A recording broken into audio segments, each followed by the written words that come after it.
اعوذ باللہ من الشیطان الرجیم بسم اللہ الرحمن الرحیم۔ عزیزان ایمان، آج اگست 1983 کی 5 تاریخ ہے اور درس قرآن کریم کا آغاز سورہ الجمعہ کی آیت 9 سے ہو رہا ہے، 62/9۔ اس آیت کی تلاوت تو میں نے سابقہ درس میں کر دی تھی، لیکن اس کی تشریح آج کے درس پر ملتوی کر دی گئی تھی، کیونکہ میں نے کہا تھا کہ یہ بڑا اہم ایک بنیادی نقطہ ہے جس کی وضاحت کے لیے زیادہ وقت کی ضرورت ہے، اور وہی آج پیش ہوتا ہے۔ اصل یہ ہے کہ یہ آیتیں بلکہ قرآن کریم پورے کا پورا سمجھ میں نہیں آ سکتا تا وقت ہے کہ ہم مذہب اور دین کا فرق نہ سمجھیں۔ آج اسلام مذہب کی سطح پہ ہے اور یہ سارا کچھ دین کی چیزیں ہیں،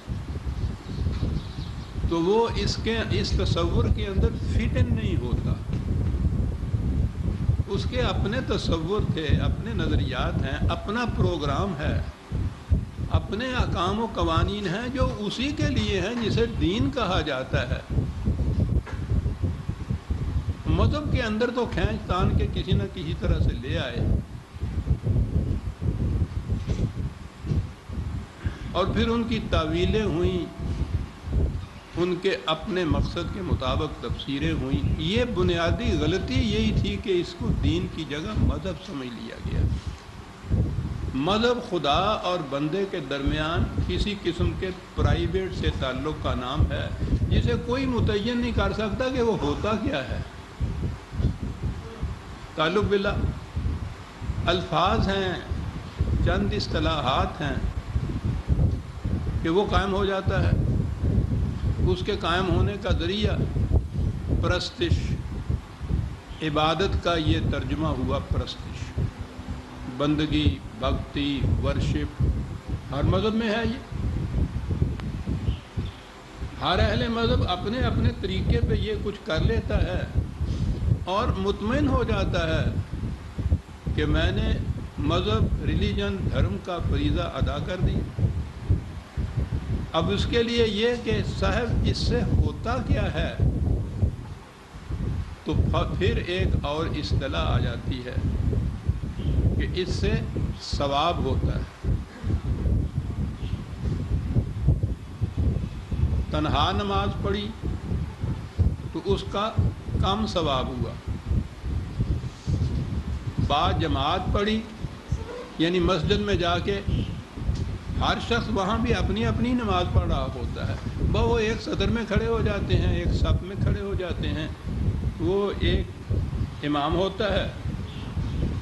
یہ کرتے ہیں کہ بھئی یہ با جماعت پڑھنے سے کیا ہوتا ہے کہ جی زیادہ ثواب ہوتا ہے، یہی کچھ کہتے ہیں نا۔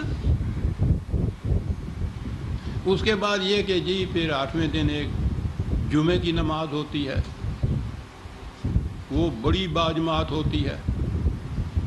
بھئی اس میں شمولیت سے کیا ہوتا ہے کہ اس سے بھی زیادہ ثواب ہوتا ہے،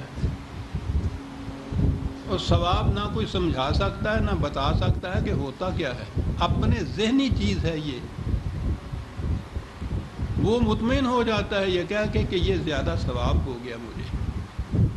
دین میں ہر عمل، ہر حکم، ہر قانون، بلکہ جتنے ارکان کہتے ہیں آپ دین کے، یہ نماز، روزہ، حج، زکوٰۃ جسے کہا جاتا ہے، یہ سارے اپنے نتائج اسی دنیا میں پہلے دکھاتے ہیں۔ یہاں تو یہ صورت ہے کہ بھائی نماز ہو گئی، انہوں نے کہہ دیا مولوی صاحب نے ہو گئی، کیسے ہو گئی؟ ہاتھ جہاں باندھنا چاہیے تھا وہاں باندھا، ہاتھ جہاں اٹھانا چاہیے تھا جہاں تک وہاں تک اٹھایا، رکوع میں جیسا جھکنا تھا یا وہاں ویسے جھکے، سجدے میں یہ 5 انگلیاں زمین پہ لگیں، یہ سارا کچھ اس طریقے سے کیا۔ اور پھر وہ بھی شرط جو تھی کہ پاجامہ یا پتلون ٹخنے سے اونچی ہوئی، یہ اگر ساری چیزیں ہو گئی ہیں تو نماز ہو گئی۔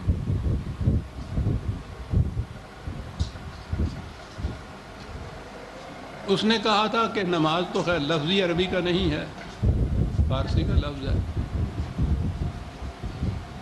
کہ صلاۃ سے معاشرے سے برائیاں اور بے حیائیاں ختم ہو جائیں گی۔ تو دین میں تو نماز اس وقت ہوگی جب یہ ہو جائے گا، تو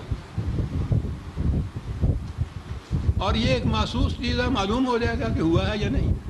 نہیں ختم ہوئی تو نماز نہیں ہوئی، ہو گئی تو نماز ہو گئی۔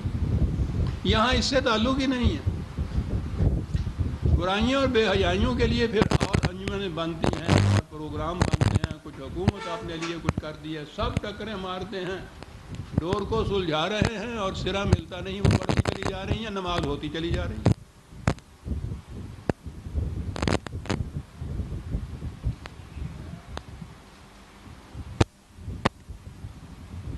مذہب میں تصور انفرادی نجات کا ہے، میری بخشش ہو جائے، وہ ان چیزوں سے ہو جاتی ہے۔ جیسے وہ ثواب ہے نا، وہ زیادہ سے زیادہ ثواب اپنے ذہن کے اندر آتا جاتا ہے، اور اس کے بعد پھر بخشش، پھر اس کے بعد اس پہ بھی نہیں، وہ اللہ کے فضل پہ ہوتی ہے، حضور کی شفاعت پہ یہ ہوتی ہے۔ وہ بھی اپنے ذہن میں ایک اطمینان کر دیا جاتا ہے کہ ان عقائد سے میری نجات یا بخشش بھی ہو جائے گی۔ یہ ہے ماحصل۔ یہ تو عزیزم دنیا کا ہر مذہب اپنے اپنے طریقے پہ یہ کچھ کرتا ہے۔ کیا ٹچ سٹون ہے، کیا کسوٹی ہے یہ پرکھنے کی کہ آپ کے ہاں کے طریق سے یہ جو آپ نے پرستش کر لی ہے، یہ تو اس مقصد کو پورا کرتی ہے، خدا راضی ہو جاتا ہے، اس سے نجات ہو جاتی ہے، بخشش ہو جاتی ہے۔ ہندو جس طرح سے بھکتی کرتا ہے، کرسچن جس طرح سے اپنے یہاں ورشپ کرتا ہے، اس سے یہ نہیں ہوتا۔ کیسے آپ ثابت کر سکیں؟ اور دین یہ کہتا ہے کہ میں جو نظام معاشرے کا یہاں قائم کرتا ہوں،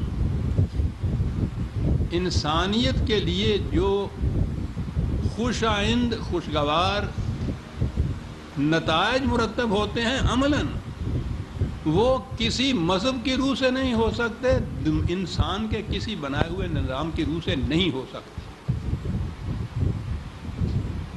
پرکھنا چاہتے ہو تو پرکھ کے دیکھ لو، بنا کے دکھا دیا، متشکل کر کے دکھا دیا دین کا نظام نبی اکرم صلی اللہ علیہ وسلم نے۔ اور اس زمانے کی تاریخ کنٹمپریری جسے آپ کہتے ہیں، ہم اثر تاریخ جو ہے، اس زمانے میں بڑی بڑی یہی دو تہذیبیں تھیں، ایران کی تہذیب اور رومنز کی تہذیب۔ اس نظام نے جب یہ کھڑا ہوا، ان کو تو دھندلا کے گہنا کے رکھ دیا، تہذیبیں ہی وہ ختم ہو گئی، چل ہی نہیں سکتی تھی، ٹھا گئی یہ تہذیب ساری دنیا کے اوپر۔ یہ ہوا ثواب اس قوم کو، اس سے پرکھا گیا، نہ دھرم والوں کا دھرم سامنے آ سکا، نہ انسانوں کا بنایا ہوا نظام کوئی مقابلے میں آ سکا۔ لِيُظْهِرَهُ عَلَى الدِّينِ كُلِّهِ، قرآن نے کہا ہے کہ یہ دین وہ ہے کہ دنیا میں انسانوں کے بنائے ہوئے ہر نظام پر یہ غالب آ کے رہے گا۔ یہ ہے پرکھ، اور یہ انفرادی چیز تو ہے نہیں۔ ایک سپاہی کتنا ہی ایفیشینٹ کیوں نہ ہو، کتنے ہی صحیح وردی کیوں نہ پہن رکھی ہو، جتنے وہ آرمی کے رول ریگولیشن ہیں ایک سپاہی کے لیے وہ بجا لا رہا ہو، لیکن وہ گاؤں میں صبح اٹھ کے گلیوں میں اگر لیفٹ رائٹ کرتا پھرتا ہے، یہ تو مقصود نہیں ہے، نہ یہ کوئی نتیجہ پیدا کرتا، اسے تو آرمی کی صف میں کھڑا ہونا پڑے گا، وہ آرمی کا جز بنے گا، پھر اس کی یہ ایفیشنسی، صلاحیت اور قابلیت جو ہے وہ نتیجہ خیز ہوگی۔ تنہا یہ سارے سپاہی بھی اپنی اپنی جگہ اپنے اپنے گاؤں میں یہ کرتے پھریں گے، کوئی نتیجہ مرتب نہیں ہوگا۔ یہ مذہب ہے، وہ دین ہے۔ ہر سپاہی کا ایفیشنٹ ہونا بھی ضروری ہے، کیونکہ جب فوج اور فوج کا آپس میں تقابل ہوگا، مقابلہ ہوگا، تو وہ تو یہ جو افراد فوج ہیں، یعنی جن کو آپ سپاہی کہتے ہیں، وہ ان کے جوہر ذاتی، ان کی قابلیت، ان کی ایفیشنسی، ان کی صلاحیت، ان کا کردار، اس پہ بھی تو یہ مبنی ہوگا نا، وہاں یہ کام دے گا، یہ بھی ضروری ہے۔ لیکن اگر یہ کتنا ہی ایفیشینٹ سپاہی کیوں نہ ہو، اپنے گاؤں کے اندر کھڑا بیٹھا ہے، الگ الگ پریڈ کر رہا ہے، اس کی ایفیشنسی کسی کام نہیں آئے گی۔ یہ ہے مذہب اور دین میں فرق۔ مذہب کا تو لفظ ہی قرآن میں نہیں آیا، یہ تو بعد میں جب یہ فقہ وغیرہ ہمارے ہاں مرتب ہوئی ہے تو یہ اصطلاح ہی اس وقت ہوئی۔ یہ اصطلاح جو تھی اسلام کے لیے نہیں تھی۔ مذہب کے معنی ہوتا ہے راستہ، طریقہ، جدھر سے کوئی جائے۔ یہ اصطلاح سی علی مذہب ابو حنیفہ، امام ابو حنیفہ کے مسلک کا پیرو۔ یہ جتنے فقہ وغیرہ کے ائمہ تھے نا، یہ ان کے مسلک پر چلنے کا نام مذہب تھا۔ اب اس کے بعد انہی میں سے کسی کے مسلک کے اوپر چلنے کا نام اسلام ہو گیا، تو یہ لفظ اسلام کے لیے بھی استعمال ہونے لگ گیا۔ اب مذہب اسلامی ہے، انگریزی میں دوسرا لفظ ہی نہیں تھا ریلیجن کے سوا کوئی۔ ان کی کرسچینٹی تو ریلیجن تھی، انہوں نے بھی اس کا ترجمہ کیا، ریلیجن ہی کیا۔ ہمارے ہاں والوں میں نے جو ترجمہ کیا تو ریلیجن ہی کیا، اردو میں کیا مذہب کیا، انگریزی میں کیا ریلیجن کیا۔ الدین کے لیے تو لفظ ہی کوئی نہیں تھا۔ اے سسٹم، این آرڈر، یہ آج کل کی اصطلاحیں ہیں اس کے لیے۔ نظام ہے اصل میں اس کے لیے لفظ، جس کو تنظیم کے ساتھ یہ کہتے ہیں، اجتماعیت اس کے اندر آتی ہے۔ تو یہ یاد رکھیے کہ یہ جتنے بھی ارکان ہیں اسلام کے، یا یہ جو احکام ہیں، یہ اس کے اجتماعی نظام کے حصے، اس پروگرام کی مختلف کڑیاں ہیں، اجزاء ہیں اس کے۔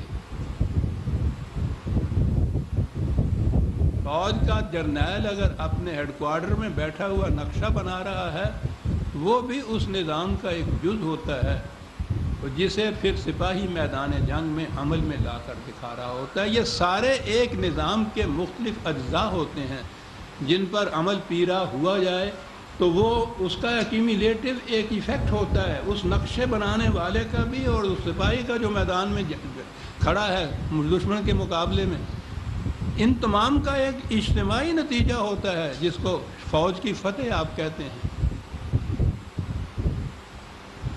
یہ تھا یہ نظام قرآن کا،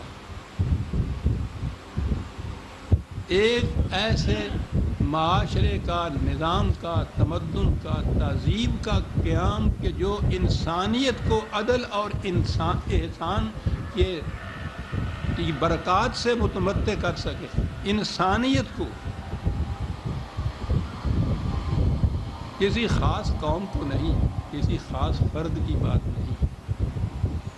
یہ ہے جس کا نام ہے اجتماعیت۔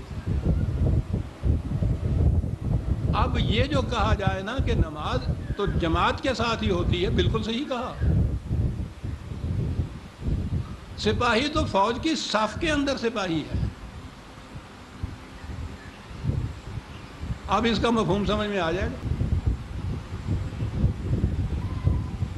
کہ یہ جو زور دیا گیا ہے اجتماعیت کے اوپر، قرآن میں تمام احکام جمع کی صیغے میں آئے۔ اب جتنی چیزیں اجتماعی ہوں گی، واضح ہے کہ اس کے لیے ایک اپوائنٹڈ پیریڈ، وقت ہوگا، متعین وقت ہونا چاہیے نا۔ آپ یہاں جمع ہوتے ہیں، درس کے آخر میں یہ اعلان کرنا پڑتا ہے کہ اگلا درس اتنے بجے ہوگا۔ اکیلے آپ کو ملنے کے لیے آنا ہو مجھے تو اس کے لیے تو الگ وقت کی بات ہے نا۔ یہ جو اجتماعی طور پہ آپ نے اکٹھا ہونا ہے، اس کے لیے تو ایک وقت متعین ہونا چاہیے نا۔ اب یہاں سے بات سمجھ میں آ جائے گی کہ قرآن کریم نے جو کہا،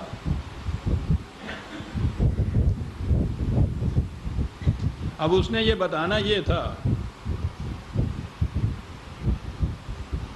کہ صلاۃ جسے آپ کہتے ہیں، یہ نہیں ہے کہ انفرادی طور پر جس وقت جس کا جی چاہے اس نے اپنے طور پر نماز ادا کر لی۔ یہ تو اکٹھے ہونے کی بات تھی ایک مقصد کے لیے۔ 4/103 ان الصلاۃ کانت علی المؤمنین کتابا موقوتا۔ صلاۃ جو ہے یہ ایسا فریضہ ہے جماعت مومنین کا کہ جو اپوائنٹڈ ٹائم کے اوپر ادا کیا جائے گا. یوں بہتر سمجھ سکتے ہیں آپ، جو وقت مقرر کیا گیا ہے اس وقت کے اوپر جمع ہوں گے یہ فریضہ ادا ہوگا. اس کے لیے ایک وقت مقرر کیا گیا.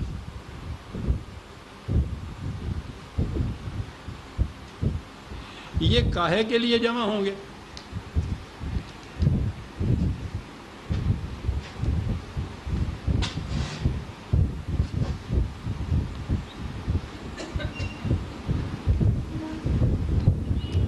بیالیس بڑا 38، 42/38. والذین استجابوا لربہم، کیا بات ہے، استجاب بڑی اہم اصطلاح ہے قرآن کی. جو لوگ خدا کی آواز پر، اس کی دعوت پر لبیک کہتے ہوئے آگے بڑھتے ہیں اور دوسرے مقامات کے اندر ہیں، وہ تو بڑی عجیب آیت ہے سورہ انفال کی. اگر یہی ہے آیت، اگر میں غلط نہیں پڑھتا تو استجیبوا للہ وللرسول اذا دعاکم لما یحییکم، خدا اور رسول کی آواز پر لبیک کہو جب وہ رسول تمہیں اس چیز کی طرف بلائے جو تمہیں زندگی عطا کر دے. یہ دعوت اس نظام کی طرف تھی کہ جو زندگی عطا کر دے، اور ضمناً کہا جا رہا ہے یا ایھا الذین آمنوا، ارباب ایمان، اور ظاہر ہے کہ وہ زندہ تو ہیں. یعنی یہ ایک چیز بڑی غور طلب ہے کہ وہ تو زندہ ہیں جن سے کہا جاتا ہے کہ لبیک کہو خدا اور رسول کی اس دعوت پر، اس بلاوے پر، اس کال پر جو تمہیں زندگی عطا کر دے. زندہ انسانوں سے کہا گیا ہے کہ آؤ اس دعوت کی طرف جو تمہیں زندگی عطا کر دے. تو زندگی اور زندگی میں فرق ہو گیا. یہاں پہلی زندگی تو فزیکل لائف ہے، طبعی زندگی ہے، وہ تو حیوانوں کو بھی میسر ہے، کفار کو بھی میسر ہے، گناہگاروں کو بھی میسر ہے، فاسق و فاجر کو بھی میسر. فزیکل لائف میں تو سب موجود ہوتے ہیں. تو قرآن اس لائف میں جو صرف فزیکل سطح پہ زندگی تھی، ان لوگوں کو آواز دیتا ہے کہ آؤ اس نظام کی طرف جو تمہیں زندگی عطا کر دے. یاد ہوتا ہے مجھے، پھر بار بار وہی آ جاتا ہے، وہ بات تو غزل کی ہے لیکن وہ جو فرق کیا ہے نا وہ شاعر نے، وہ بڑا عمدہ فرق ہے کہ زندگی عمر بھر نہیں ہوتی. عمر اور زندگی میں فرق کیا ہے اس نے. عمر طبعی سن و سال کا نام ہے. کتنی عمر ہو گئی جی؟ 60 سال کی ہوگی، 60 سال کی. اس 60 سال میں زندگی کے دن کتنے ہیں تمہارے؟ اذا دعاکم لما یحییکم، اے وہ جو عمروں کے حساب سے اپنی زندگی کو گنتے ہو، آؤ تمہیں بتائیں کہ اس عمر میں تمہارے زندگی کے دن کتنے ہیں. تو کاہے کے لیے آیا؟ والذین استجابوا لربہم، جو اپنے رب کے اس دعوت کے اوپر اس لبیک کہتا ہے، وَأَقَامُوا الصَّلَاةَ، اور قیام صلاۃ کا فریضہ ادا کرتے ہیں. جمع کا صیغہ ہے جی، پھر وہ بھی جو شخص نہیں، جو لوگ اقامت صلاۃ کا فریضہ ادا کرتے ہیں. کاہے کے لیے؟ وَأَمْرُهُمْ شُورَىٰ بَيْنَهُمْ، تاکہ ان کے تمام معاملات باہمی مشورے سے طے ہوں. یہ سوچئے تو صحیح کہ اقاموا الصلاۃ وَأَمْرُهُمْ شُورَىٰ بَيْنَهُمْ، استجاب لرب، کتنا اہم معاملہ ہوگا جس کے لیے آواز دی جا رہی ہے. اصطلاح ہے اس کی اقامت صلاۃ. اس کے لیے کس مقصد کے لیے یہ جمع ہوں گے؟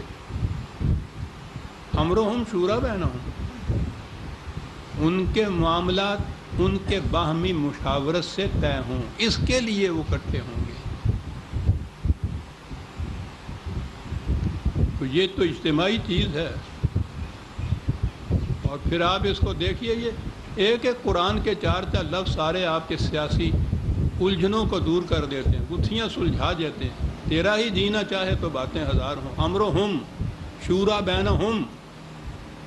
امرہم نے تو یہ بتا دیا کہ کسی ایک فرد کی حکومت یا اقتدار یا مملکت نہیں ہوتی، وہ ہم ہے، پوری امت ہے، اور پھر وہ کسی ایک فرد کی رائے سے نہیں آگے چلتی، شورا ہے اور بینہم ہے، اور انہی کے ساتھ مشورہ ہوگا۔ غیر مسلم اگر وہاں ہوں گے تو ان کے ساتھ یہ مشورہ نہیں ہوگا، ان کا یہ امر نہیں ہے، ان کے لیے شورا نہیں۔ بات میں یہ کہہ رہا تھا کہ یہ اجتماع کاہے کے لیے ہوا صلاۃ کا؟ امرہم شورا بینہم، امر کے لیے، نظام کے معاملات، حکومت کے معاملات، مملکت کے معاملات جو ان کی اپنی ہے، باہمی مشاورت کے لیے۔ تو ظاہر ہے کہ اس کے لیے تو پھر اجتماعی ہوگا نا، انفرادی نماز جسے آپ کہتے ہیں کہ میں پڑھ لیا، یہ تو اجتماعی چیز ہے اور اس مقصد کے لیے ہے۔ اور اب وہ بات سمجھ میں آئی کہ جب یہ اس نے کہا کہ ان الصلاۃ کانت علی المؤمنین کتابا موقوتا، یہ فریضہ وہ ہے کہ جو اس کے لیے وقت مقرر کیا جائے اس وقت کے اوپر وہاں حاضر ہوا کرو۔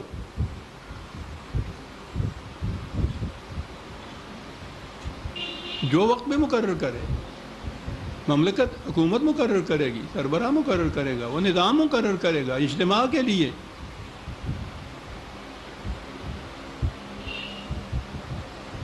یہ تاکید کی کہ وہ ایسے ہی نہ اس کو لائٹلی لیا کرو، جو وقت مقرر کیا جائے اس وقت کے اوپر وہاں حاضر ہوا کرو، کیونکہ بڑے اہم معاملات میں مشاورت کرنی ہے تم سے۔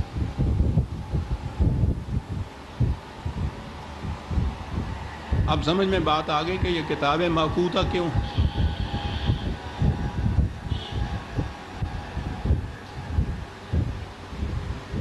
یہ دین تھا۔ میں نے عرض کیا کہ ہمارے ہاں کی تاریخ بھی، وہ تو دین تو ایک طرف جو عام تاریخ کا بھی اصول ہوتا ہے اس پہ بھی پوری نہیں اترتی۔ 250 سال بعد میں جا کے بغیر کسی قسم کے پریویس ریٹن ریکارڈ کے، تحریری کوئی مسئلہ نہیں تھا، 200-250 سال بعد جا کے حدیثیں مرتب ہوئیں۔ تاریخ بھی سب سے پہلی آپ کے اس دور میں 250 سال بعد، پہلے سے کوئی ریٹن ریکارڈ نہ ہو تو جو کچھ وہ مرتب ہوگی اسے آپ تاریخ کہیں گے۔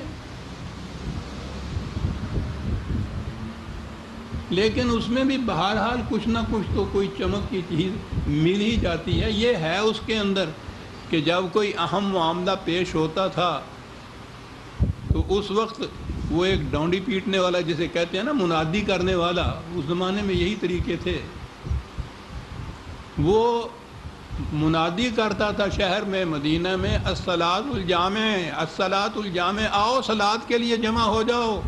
یعنی وہاں آتے تھے۔ وہ یہ ٹھیک ہے کہ جس طرح سے ہر اپنے امر، اپنے کام کی نسبت خدا کی طرف پہلے کرتے ہیں، اس کے لیے یہ ٹھیک بات ہے کہ یہ بھی جو قرآن میں ہے کہ صلاۃ کے لیے وہ کھڑے ہوں تو امام یہ کرے اور رقدی یہ کریں، تو جیسے ہم اپنے اجلاس میں تلاوت قرآن کریم کی رسمہ پوری کرتے ہیں نا، وہ اس کی ابتدا اس طرح سے کرتے تھے کہ جو کچھ بھی ہم یہاں مشورہ کریں گے یا طے کریں گے، ہمارے امور جتنے بھی ہیں وہ خدا کے مقرر کردہ نظام کے لیے ہیں، اس کی تعمیل کے لیے ہیں، اس کی ہدایت کے لیے یہ ہیں، اس کے لیے ایک رسم بھی ادا کرنی ضروری ہوتی ہے، یعنی محسوس شکل میں جسے آپ رکعت کہتے ہیں۔ لیکن آواز یہی ہوتی تھی کہ ایک اہم معاملہ درپیش ہے، اس کے لیے اکٹھے ہو جاؤ۔ یہ تھا کتاب موقوت، جس وقت ضرورت پڑے وہ اعلان کرتا ہوگا نا کہ اتنے بجے آ جائیے۔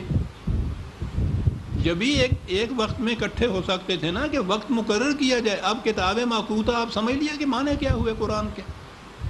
وہ وقت یوں مقرر کرتے تھے جمع ہونے کا۔ مذہب آیا تو اس موقوتہ کے معنی ہو گیا کہ یہ 5 وقت نماز کے جو مقرر کر دیے۔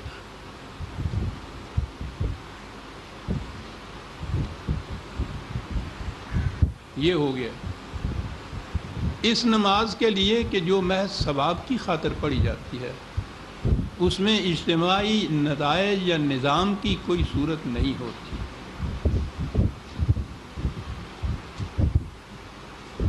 مشاورت، یہ فیصلے یہ جتنے بھی تھے ان میں ایک ہی بنیادی شرط تھی کہ وہ خدا کی متعین کردہ حدود کے اندر رہتے ہوئے کیے جائیں گے۔ اس لیے جو بھی مشورہ کرنا ہوتا تھا خدا کی یہ حدود جو ہیں ان کو پیش کیا جاتا تھا، ان کو دہرایا جاتا تھا۔ یہ تھی تلاوت قرآن کریم جو ابتدا میں اب ہمارے ہاں رسم رہ گئی ہے کہ اس معاملہ پیش نظر کے متعلق خدا کی رہنمائی یہ ملتی ہے، اس کی یہ حدود ہیں، اس کے یہ احکام ہیں۔ اب آئیے ان کی روشنی میں ہم یہ باہمی مشاورت سے طے کریں کہ ان پر کس طرح سے عمل پیرا ہوا جا سکے گا۔ اس کے لیے یہ اجتماع تھا۔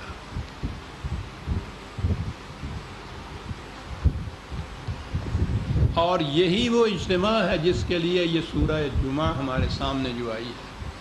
یا ایھا الذین آمنوا اذا نودی للصلاۃ من یوم الجمعۃ فاسعوا الی ذکر اللہ وذروا البیع۔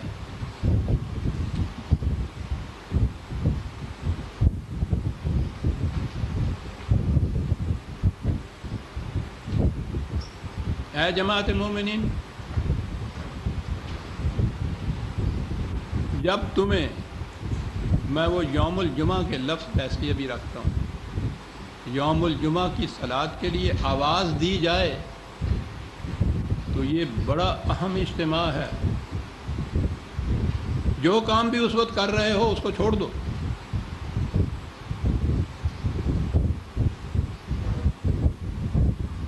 اور فوراً چلے آؤ ادھر۔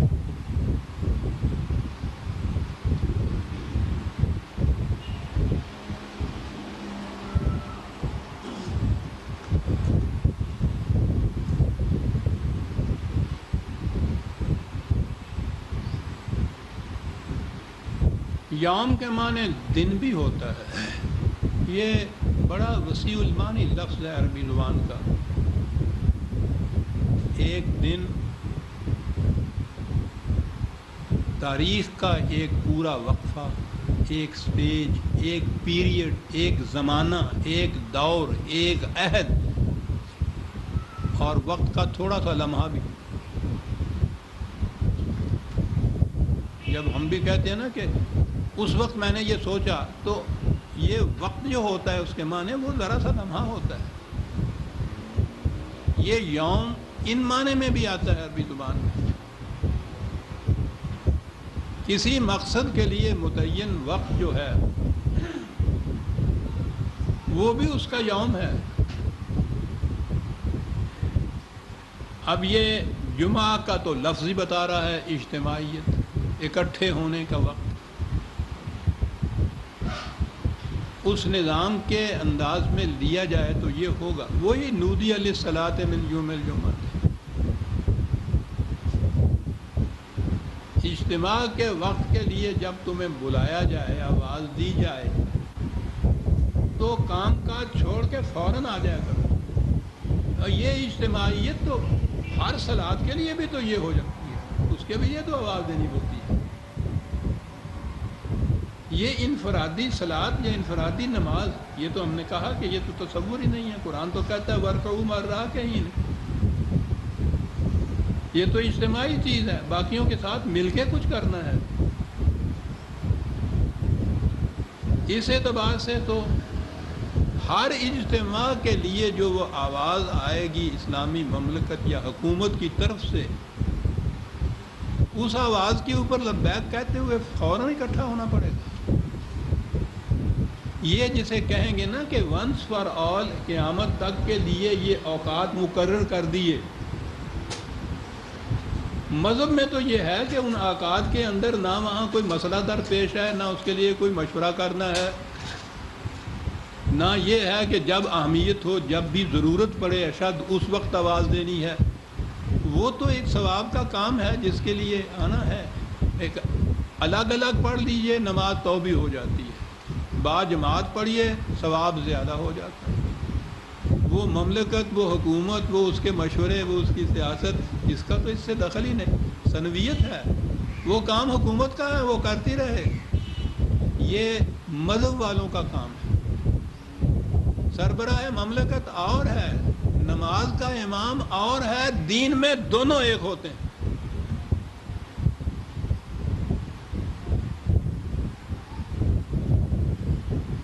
اس دور کی جیسی بھلی بری بھی تاریخ ہے ہمارے سامنے، صحیح یا اس میں اختلاط ہوا مخلوط کرم کی، اس میں بھی یہ چیز ہے کہ یہ الگ الگ مسجدوں کے اندر امام اس قسم کے نہیں ہوتے تھے رکھے ہوئے۔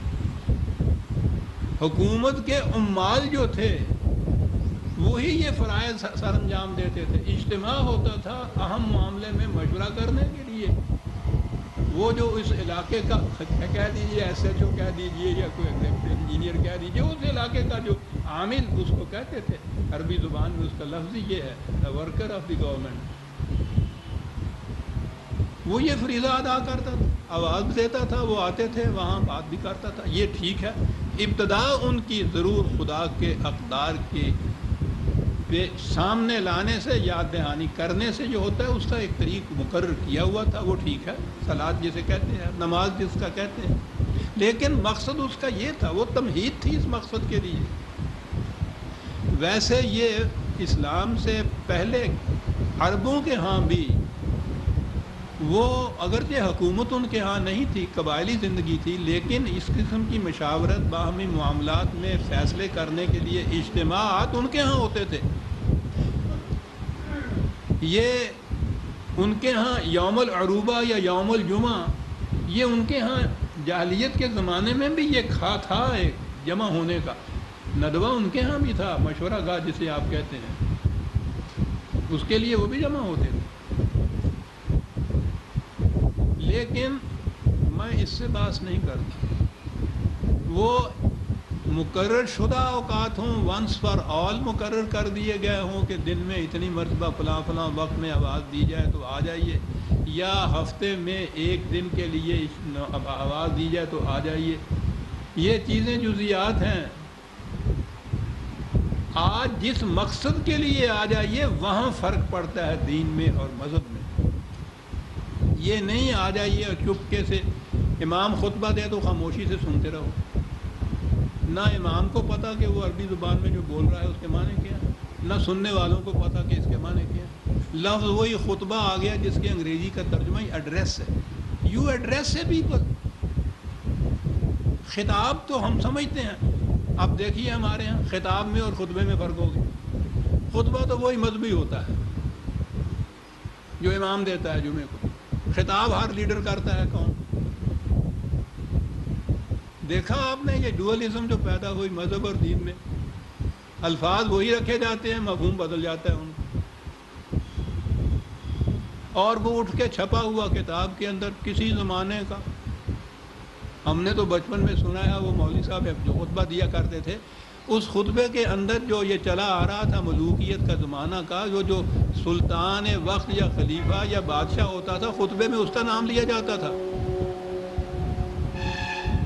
ہمارے ہاں وہ تھی مسجد کے ایک مولوی صاحب تھے، ان کے ہاں کوئی پرانے زمانے کا، ہمارے ہاں تو جتنی کوئی پرانی چیز ہو جائے اتنی مقدس ہو جاتی ہے نا، وہ کس پتہ نہیں کب کا وہ تھا، ہم بچے تھے ہمیں تو معلوم نہیں تھا، وہ اس کے اندر پڑھتے پڑھتے اورنگزیب کا نام لیا کرتا تھا خطبے کے اندر، کیونکہ چھپا ہوا یہی تھا، اور وہ سلطان ابن سلطان خاقان ابن خاقان، وہ ترکی کا خلیفہ، خلافت الغابی ہو گئی، ختم ہو گئی، قصہ ختم ہو گیا، خطبوں کے اندر اسی کا نام پڑھتے چلے جا رہے تھے، کیونکہ وہ جو چھپا ہوا خطبہ تھا پڑھنا تو وہی تھا نا، خطبہ مسنونہ اس کا نام تھا، اس میں جو لکھا ہوا تھا امام کی جانب بلا کہ سلطان عبدالحمید ختم ہو گیا ہوا کب سے۔ مذہب میں عزیزان من یہ رسم پوری ہو جاتی ہے اور اطمینان ہو جاتا ہے اپنے آپ کا، یہ فریب نفس ہوتا ہے، خود اپنے آپ کو مطمئن کر لینا، نتائج سے نہیں پرکھنا کہ یہ ہو گیا ہے یا نہیں۔ دین میں جتنے بھی ارکان ہیں یہ پروگرام ہیں اس اجتماعی نظام کے، جسے قائم کرنا اور باقی رکھنا فریضہ ہے جماعت مومنین کا، اور اس کے نتائج آتنا فی الدنیا حسنۃ۔ ایک لفظ میں کہوں تو یہ کہ اس نظام میں زندگی بڑی حسین ہو جاتی ہے۔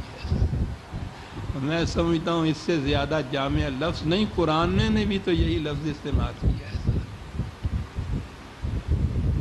اور عاقبت اس کے ساتھ فی الآخرت حسنہ، یہ زندگی بھی حسین ہو جاتی ہے، مستقبل کی زندگی بھی حسین ہو جاتی ہے۔ زندگی سے تعلق ہے ان تمام ارکان کا جو دین کے جو قرآن نے متعین کیے ہیں، ایک فرد کے ذاتی اطمینان کی بات نہیں ہے، یہ تو ہر فرد اپنے طور پر اس اطمینان کو حاصل کر لیتا ہے۔ یہ جو کسی مذہب سے بھی متعلق نہیں ہوتے، یہ جپسی یا خانہ بدوش اور اس قسم کے لوگ، ان کے ہاں بھی جا کے دیکھیے تو وہ ڈگڈگی بجا کے صحیح، گھڑا پیٹ کے ہی صحیح، ناچ کود کرنے سے صحیح، وہ بھی اپنا اطمینان کر لیتے ہیں۔ اپنا اطمینان تو کوئی کرائٹیرین یا معیار نہیں ہے کسی چیز کے سچے یا غلط ہونے کا، معیار تو وہ نتائج ہیں جو وہ پیدا کرتا ہے۔ جسے قرآن نے کہا ہے کہ تباہی ہے ان نمازیوں کے لیے جو نماز سمجھتے ہیں کہ یہ جو ارکان محسوس ہیں اس کا نام صلاۃ ہے، اس کے مقصد کو نظر انداز کیے ہوئے ہیں، نماز یہ پڑھتے ہیں اور رزق کو جو بہتے ہوئے پانی کی طرح ہارے کے لیے ہونا چاہیے تھا اس پر بند لگا کے بیٹھ جاتے ہیں۔ تباہی ہے ان نمازیوں کے لیے، قرآن کہتا ہے۔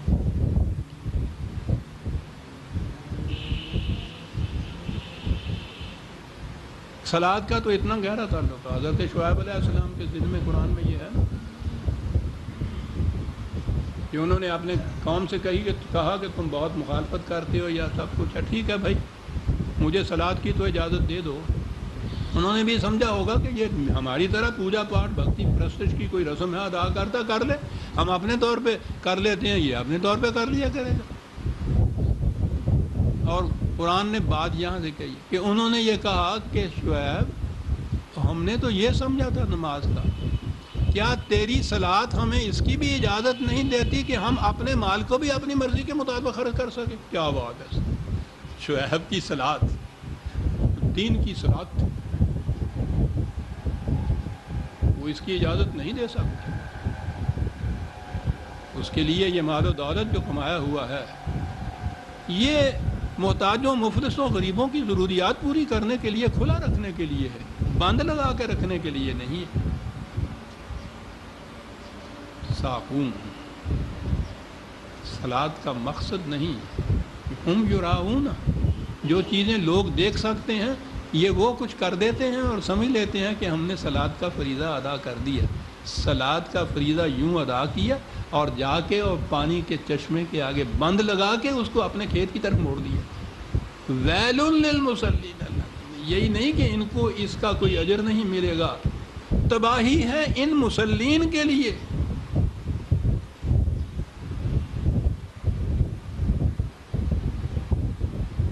یہ جو تباہیاں ہمارے اوپر آئی ہوئی ہیں، ہم تو شاید ابھی انتظار کر رہے ہیں نا کہ وہ تباہی کا تصور جو ہے، یہ تو آئی ہوئی تباہی قیامت موجود ہے عزیزان من۔ ہر دل جو ہے اس میں آتش سوزاں کا جہنم بھڑک رہا ہے۔ نار اللہ الموقدۃ التی تطلع علی الافئدہ، خدا کی بھڑکائی ہوئی آگ جو دلوں کو لپیٹ لیا کرتی ہے۔ کوئی دل بھی خالی ہے اس معاشرے میں جسے اس آگ نے لپیٹ نہ لیا ہو۔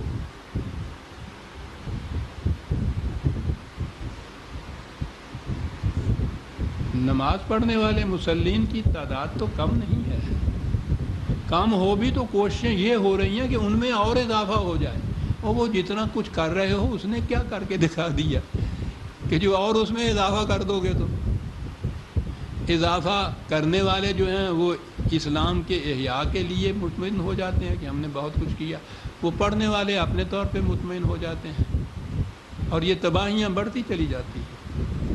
عزیزان من، یہ میرے کہنے کی بات نہیں، قرآن نے جب کہا ہے کہ صلاۃ کا پہلا کرائٹیرین معیار یہ ہے کہ اس معاشرے سے برائیاں اور بے حیائیاں ختم ہو جاتی ہیں،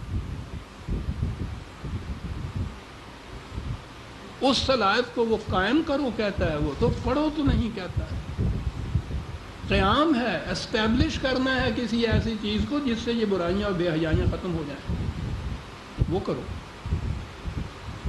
وہ ایسا کرنا ہے کہ وہ صلاۃ والا مطمئن نہ ہو جائے کہ میں نے محسوس حرکات ادا کر دی تو صلاۃ ہو گئی. کہا یہ نہیں، اگر وہ رزق کے بہتے ہوئے سرچشمے پہ بند لگا لیتا ہے تو اس کی یہ صلاۃ جو ہے تباہی کا موجب ہے، تو فرد کا ہی نہیں معاشرے کی تباہی کا موجب. یوم الجمعہ آتے تو میں نے عرض کیا کہ خواہ یہ 8ویں دن مقرر کر دے وہ حکومت، خواہ کسی وقت اس کے لیے اپوائنٹ کر دے. اپوائنٹڈ آور جو ہوگا، جب اس کے لیے آواز دی جائے، پکارا جائے، فَاسَوْا إِلَىٰ ذِكْرِ اللَّهِ وَذَرَ الْبَيْعَ، چھوڑ دو کام کاج، بہت اہم معاملہ ہے جس کے لیے تمہیں بلایا جائے. ذَلِكُمْ خَيْرٌ لَكُمْ إِن كُنتُمْ تَعْلَمُونَ. ذرا سا بھی سوچ سمجھ کے بات اس پہ غور کرو تو تمہیں پتہ چل جائے کہ یہ کتنی بہتر بات ہے جس کے لیے بلایا جا رہا ہے. فَإِذَا قُضِيَتِ الصَّلَاةُ فَانتَشِرُوا فِي الْأَرْضِ، اور جب پھر یہ صلاۃ ختم ہو جائے یہاں تو ٹھیک ہے، پھر جاؤ کام کاج کرو. وَابْتَغُوا مِن فَضْلِ اللَّهِ، تلاش معاش میں نکلو، سب کچھ کرو جو پہلے کر رہے تھے. یہ اس کے لیے ہے جو تمہیں بلایا گیا تھا. عجیب بات ہے، یہاں یہ ہے کہ جاؤ دنیا میں چلو پھرو نکلو تلاش رزق میں، اور کہا ہے وَاذْكُرُوا اللَّهَ كَثِيرًا. یہ ذکر اگر تم نے سننا ہے، ہمارے ہاں آج تو ذکر وہ ہے نا، وہ جو ضربے لگاتے ہیں، نہ آپ سون دینے نہ اگلے نو سون دینے. ذکر یہ ہو گیا. یہاں پہلے کہا ہے فَاسَوْا إِلَىٰ ذِكْرِ اللَّهِ، اس کے لیے بھی ہے. اور اس کے بعد یہ ہے کہ یہاں سے یہ کچھ کرنے کے بعد جب نکل جاؤ تلاش روزگار میں چلو پھرو تو وہاں اس سے بھی زیادہ ذکر کرو، اس سے بھی زیادہ کثیر. ذکر کے لفظی معنی ہوتے ہیں کسی چیز کو ہر وقت نگاہ میں رکھنا. یہاں آؤ تو جو معاملہ پیش نظر ہے اس کے متعلق نگاہ کے سامنے رکھو کہ خدا کے ارشادات کیا ہیں، تاکہ اس کے مطابق فیصلہ کیا جائے. یہ بھی ہوا ذکر اللہ. اور یہاں سے نکل کے دنیا میں جاؤ تو زندگی کے ہر گوشے کے اندر یہ ذہن میں رکھو کہ خدا کا حکم اس کے لیے کیا ہے. یہ ذکر کثیر کہا ہے قرآن نے اس کو. کیا بات ہے قرآن کی عزیزہ نے. لعلکم تفلحون، کاہے کے لیے؟ تاکہ تم ہر پروگرام میں، ہر مرحلے میں زندگی کے کامیاب ہو جاؤ. اب یہ ہو گئی ٹچ، تو یہ ہو گیا معیار. اگر اس میں کامیابی ہے تو یہ آپ کا اجتماع قرآنی اجتماع ہے، آپ کی صلاۃ قرآنی صلاۃ ہے. اگر وہاں ہر معاملے میں ناکامی ہو رہی ہے تو یہ ساری رسوم ہے جو آپ ادا کر رہے ہیں. آپ کے اپنے آپ کا مطمئن ہو جانا یہ کوئی معیار اس بات کا نہیں ہے کہ قرآن نے جو فریضہ عائد کیا تھا اسے ہم نے ادا کر دیا. الصفر نے ایک بات یاد آ گیا، میرے استاد محترم مولانا اسلم جراج پوری. بہت دیر کی بات ہے، آپ لوگوں کو معلوم نہیں ہوگا. انگریز کے زمانے کی پارلیمنٹ میں ایک بل پیش ہوا تھا، ساردا بل اس کو کہتے تھے. ایک ہندو نے پیش کیا کہ نابالغ لڑکیوں کی شادی ممنوع قرار دے دی ہے. تو بڑا مشہور تھا، اس کے لیے بات چلی. ہندو نے پیش کیا اور مسلمانوں کی طرف سے اس کی مخالفت ہوئی. اور مخالفت میں جب یہ دیکھا کہ حکومت مان نہیں رہی، میں تو شاہد ہوں ان چیزوں کا، میں درمیان میں موجود تھا، تو انہوں نے ایجیٹیشن شروع کی اس کے خلاف کہ حکومت کر لے جو کرنا ہے. ایجیٹیشن کا مرکز تھا دلی میں ایک علاقہ کہلاتا تھا کرول باغ. وہاں جامعہ ملیہ اسلامیہ تھا، وہیں قریب میں ہی رہتے تھے مولانا اسلم جراج پوری علیہ الرحمہ میرے استاد. میں بھی وہیں رہتا تھا. تو وہاں ایجیٹیشن جو شروع ہوئی اس کا طریق یہ تھا، اور حیرت ہوتی ہے آج ہم کس کا نام لیں. یعنی صرف یہ مولوی صاحبان ہی نہیں تھے، مولانا محمد علی جوہر جیسا شخص آکسن کامریڈ کا ایڈیٹر تہلکہ مچا رکھا تھا، جس کی انشا پردازی نے، صحافت نے، سیاست میں در و دیوار، پارلیمنٹ کے، یورپ کی پارلیمنٹ کے در و دیوار ہلا دینے والے شخص، وہ اس ایجیٹیشن کا ہیڈ تھا. اور کرتے گیا تھے، اعلان ہوا تھا کہ اپنے بچے بچیوں کو جن کا تم نکاح کرانا چاہتے ہو لیے آؤ، 6 مہینے کے بچے گود میں اٹھائے ہوئے لیے چلے آ رہے ہیں لوگ، تانتا بندھا ہوا ہے کہ نکاح تو کرنا ہی ہے۔ ایک تو ثواب یہی ہے، دوسرے یہ کہ جو اس انگریز کے ایکٹ کی خلاف ورزی سے جو ثواب عظیم ہو حاصل ہوگا اس کو کیوں گواتے ہو؟ لوگ اس اجتہاد میں حصہ لینے کے لیے چلے آ رہے ہیں اور وہ پڑھا رہے ہیں نکاح وہاں بیٹھے ہوئے۔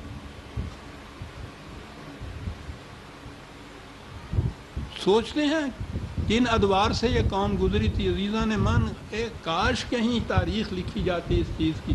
ساری قوم جذبات کا مرقع تھی، یعنی کوئی کھڑے ہو کے سوچ نہیں رہا تھا کر کیا رہے ہیں، چلے ہوئے ہیں صاحب ساری دنیا۔ اس کے بعد طے ان کے ہاں یہ ہوا کہ ایک ڈیپوٹیشن جائے وائسرا کے ہاں اور وہاں جا کے کہے کہ مسلمانوں کو یہ قابل قبول نہیں ہے، ان کو مستثنیٰ قرار دیا جائے۔ تو ڈیپوٹیشن جو وہاں بن کے چلا اس میں تمام فرقوں کے نمائندے تھے، تو وہ جا رہے تھے تو مجھے اب تک یاد ہے حضرت علامہ اسلم جراج پوری بڑی نگاہ دو، بڑے قرآنی انسان تھے، زبان پہ بار خدایا یہ کس کا نام آیا، آنکھیں ڈھونڈ رہی ہیں میری ان لوگوں کو۔ کہنے لگے، طبیعت میں شگفتگی بھی تھی، کہنے لگے یہ ہماری تاریخ کا عجیب ایک سانحہ ہے کہ مسلمانوں کے ان مختلف فرقوں کا جب بھی کبھی اجتماع ہوا ہے باطل پہ ہوا ہے۔ کہنے لگا دیکھ رہے ہو، مجھے کہا ہر فرقے کا نمائندہ موجود ہوگا، یہ کہنے کے لیے جا رہے ہیں کہ نابالغ کی شادی جو ہے ہمارے یہاں ممنوع نہ قرار دی جائے، ہر فرقہ اس میں متفق ہے، نکاح ہر فرقے کا الگ الگ ہوتا ہے ان کے یہاں۔ کیا بات کہ ہماری تاریخ کا یہ عجیب سانحہ ہے کہ مختلف فرقوں کا جب بھی اجتماع اس میں ہوا باطل پہ ہوا ہمیشہ۔ ایک احیاء اسلام کی یہاں بھی بات ہوئی کہ چھٹی اتوار کے دن کی نہیں جمعے کے دن کی جائے، بڑا چرچا ہوا سا، پھر کہو گے پنجابی کہنے بڑی معلوم آ رہی جناب جدو فیصلہ کرتا ہے، بڑی مبارکباد، یہ صاحب جمعے کے دن کی چھٹی ہو۔ پہلے تو ہفتے میں ایک دن کی چھٹی یہ تصوری یہودیوں کا تھا، اس کو ہولی ڈے کہتے ہیں نا، مقدس دن۔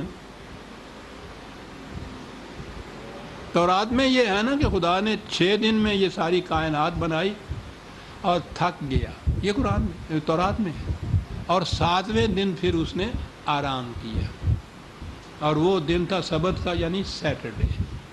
تو 7ویں دن چونکہ اللہ میاں بھی سارا دن سوتے رہے، اس لیے ان کے اتباع میں اس دن کاروبار یہ بھی بند رکھتے تھے اور اس کا نام تھا ہولیڈے، 7ویں دن۔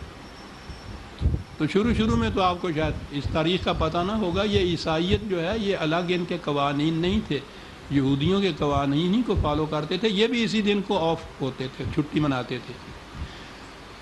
بعد میں جب ان کے ہاں آپس میں مخاصمت ہوئی ہے تو پھر عیسائیوں نے یہ طے کیا کہ ہر وہ چیز جو یہودیوں کی ہے ہم اس کے خلاف جائیں گے،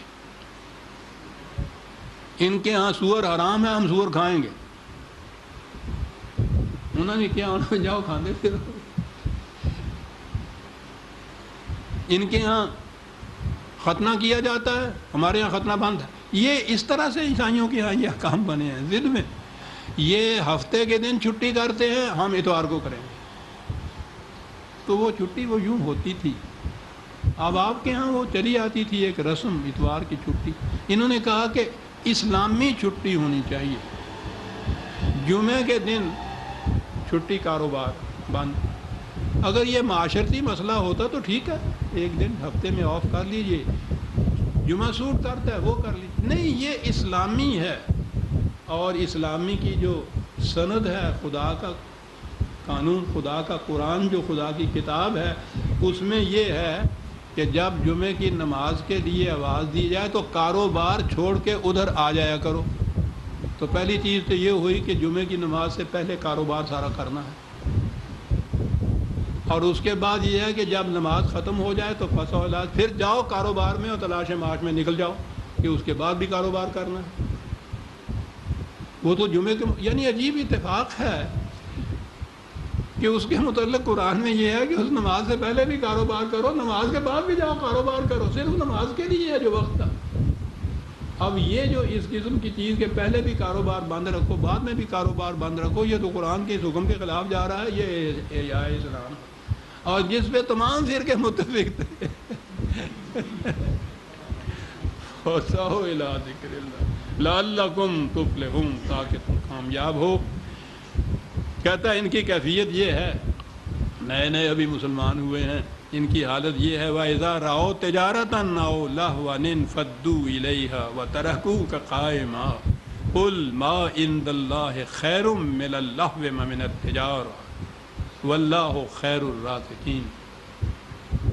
یہ ضروری نہیں کہ یہ جمعے کے خطبے کے متعلق ہی یہ بات ہو، بات عام کی ہے قرآن نے۔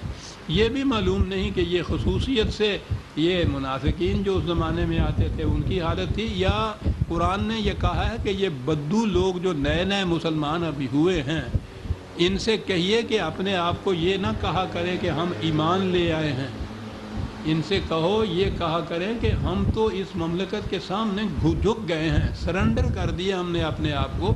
وَلَمَّا يَدْخُلُ الْإِيمَانَ فِي قُلُوبِهِمْ، ایمان ان کے دل کی گہرائیوں تک ابھی نہیں پہنچا تو ابھی نہ مومن کہیں اپنے آپ کو، بعد میں یہ ہو جائے گا لیکن ابھی تو نہ یہ کہیں۔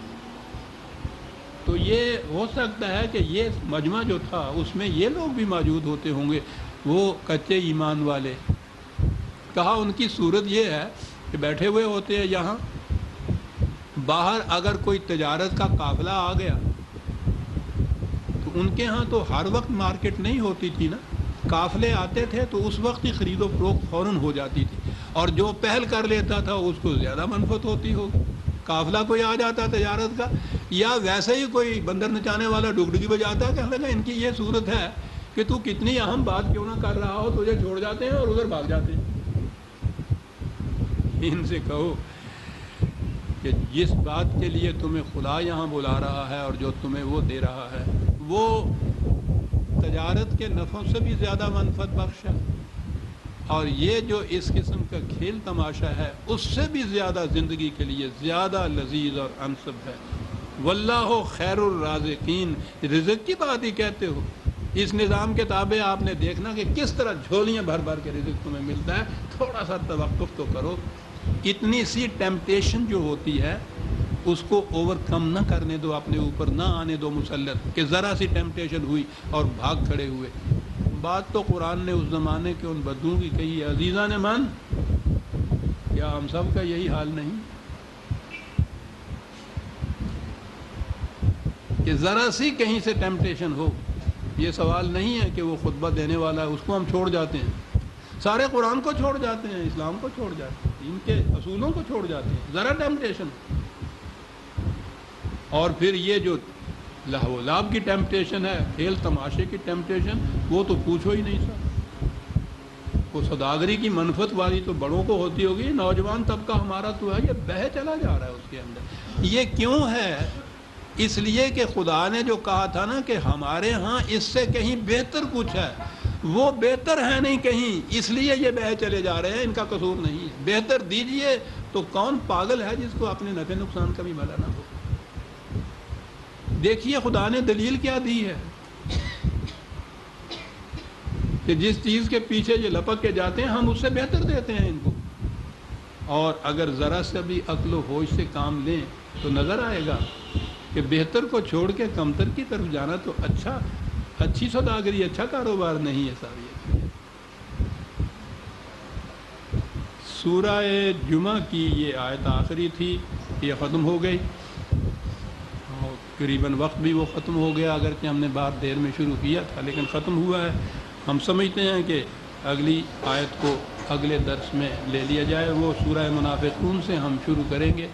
وہاں بھی ابتدا ہی میں پہلی آیت میں ہی ایک بڑا اہم نفسیاتی سوال ہے جو حل کیا گیا ہے، اسے ہم آئندہ جمعے پہ رکھتے ہیں۔ ربنا تقبل منا انک انت السمیع العلیم۔